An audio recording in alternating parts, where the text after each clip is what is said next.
बोलो गुरुदेव भगवान की जय। प्यारे कृष्ण कन्हैया लाल की जय। श्री गणेश जी महाराज की जय। आज गणेश चतुर्थी भारत में बड़े धूमधाम के साथ मनाई जा रही है। गणेश मनोकामना पूर्ति मंत्र है ओम गंग गणपतये नमः। ग्रह दोष निवारण गणेश मंत्र। गण पूज्यो वक्रतुंड एकदंष्ट्री त्र्यंबकः नीलग्रीवो लंबोदरो विकटो विघ्नराजकः धूम्रवर्णो भालचंद्रो दशमस्तु विनायकः गणपतिर्हस्तिमुखे द्वादशारे यजेत गणाम। इसको दोबारा से पढ़ देते हैं।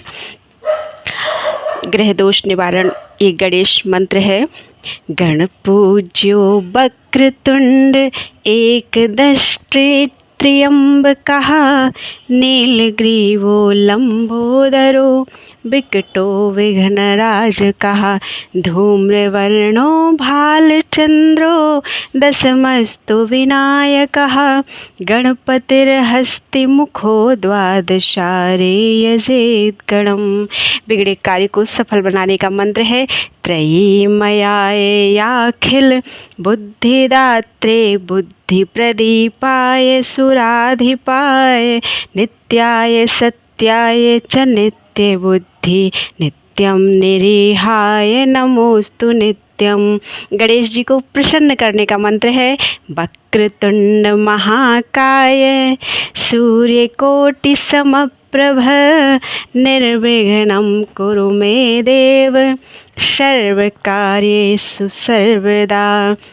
गणेश गायत्री मंत्र है ओम एकदंताय विद्महे वक्रतुंडाय धीमहि तन्नो बुद्धि प्रचोदयात्। गणपति षडाक्षर मंत्र आर्थिक तरक्की के लिए ओम वक्रतुंडाय हुम। सुख समृद्धि के लिए गणेश मंत्र है ओम हस्ति पिशाचनी लिखे स्वाहा। यदि आप घर में ही भगवान श्री गणेश जी की मूर्ति स्थापित करके उनकी पूजा करना चाहते हैं तो आप मूर्ति खरीदते समय ध्यान रखें कि मूर्ति खंडित नहीं होनी चाहिए। भगवान के हाथों में अंकुश पाश लड्डू सूंड घुमावदार और हाथ वरदान देने की मुद्रा में होना चाहिए। भगवान श्री गणेश के शरीर पर जनेऊ और उनका वाहन चूहा जरूर होना चाहिए। ऐसी प्रतिमा की पूजा करना बहुत ही शुभ माना जाता है। गणेश चतुर्थी के दिन सबसे पहले आप सूर्योदय होने से पहले नित्य क्रिया से निवृत्त होकर स्वच्छ वस्त्र धारण कर लें। अब पूजा का संकल्प लेते हुए भगवान श्री गणेश का स्मरण करते हुए अपने कुल देवता का मनन करें। पूजा के स्थान पर पूजा की दिशा में मुंह करके आसन पर बैठ जाएं। एक चौकी पर लाल या सफ़ेद कपड़ा बिछाकर उसके ऊपर एक थाली में चंदन कुमकुम से स्वास्तिक का चिन्ह बनाएं। गणेश जी को लाल रंग बहुत पसंद है, इसलिए अगर हो तो लाल कपड़ा ही बिछाएं। तो एक चौकी पे कपड़ा बिछाकर उसके ऊपर एक थाली में चंदन कुमकुम से स्वास्तिक का चिन्ह बनाएं। थाली पर बने स्वास्तिक के चिन्ह के ऊपर भगवान श्री गणेश जी की मूर्ति स्थापित करते हुए पूजा करें। पूजा करने के बाद इस मंत्र का जप करें गजाननं भूत गणादिसेवितं कपित्थजम्बू फलचारु भक्षणं उमाश्रुतं शोक विनाशकारकं नमामि विघ्नेश्वर पाद पंकजम। भगवान श्री गणेश का आवाहन करते हुए चौकी पर रखें। प्रतिमा के सामने ओम गंग गणपतये नमः का मंत्र जाप करते हुए जल डालें। अब गणेश जी को हल्दी चावल चंदन गुलाब सिंदूर मौली दूर्वा जनेऊ मिठाई मोदक फल माला और फूल अर्पित करें। अब भगवान श्री गणेश के साथ साथ भगवान शिव और माता पार्वती की भी पूजा करें।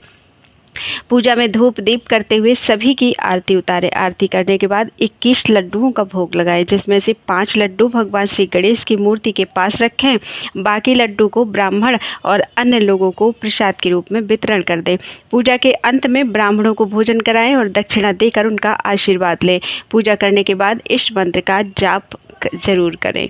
विघ्नेश्वराय वरदाय सुरप्रियाय लंबोदराय सकलाय जगद्धिताय नागाननाय श्रुतियज्ञ विभूषिताय गौरीसुताय गणनाथ नमो नमस्ते।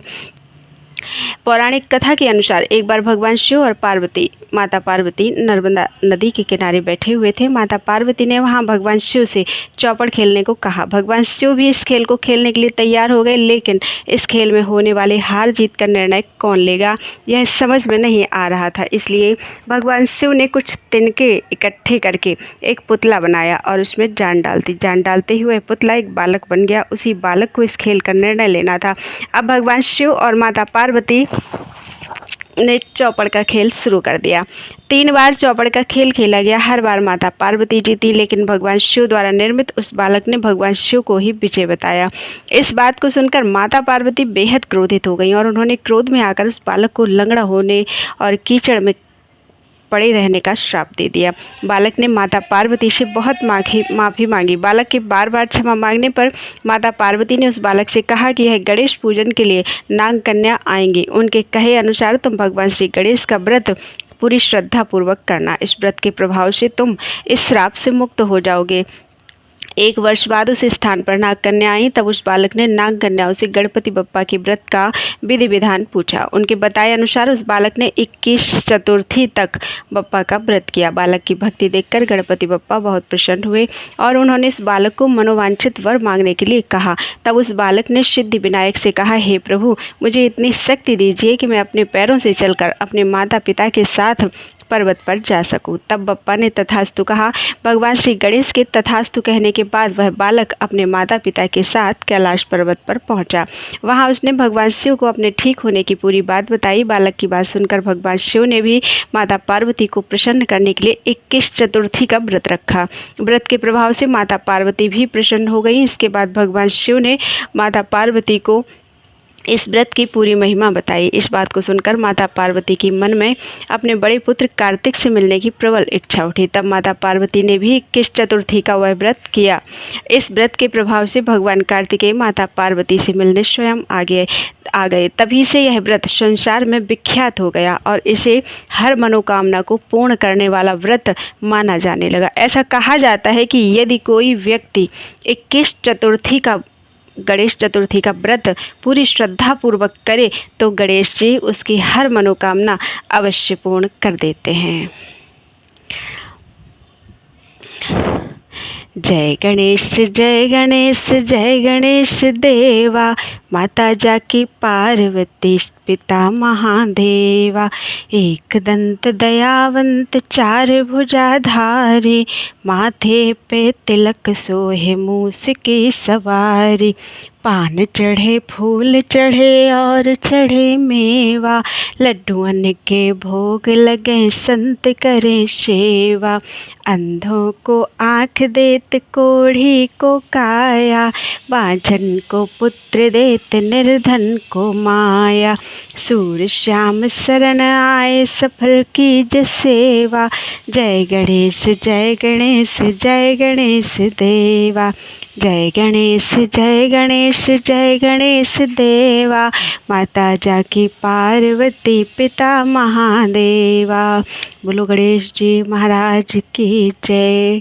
हमने इस कथा में समय कोई भी नहीं बोला है, क्योंकि समय तो जो दिया गया था वो निकल चुका है। सिर्फ मैंने कथा पढ़ी है गणेश जी की। जो भी उसमें गलतियाँ हों उसे आप क्षमा करिएगा प्यारे गणेश जी। बोलो गणपति महाराज की जय, प्यारे कृष्ण कन्हैया लाल की जय।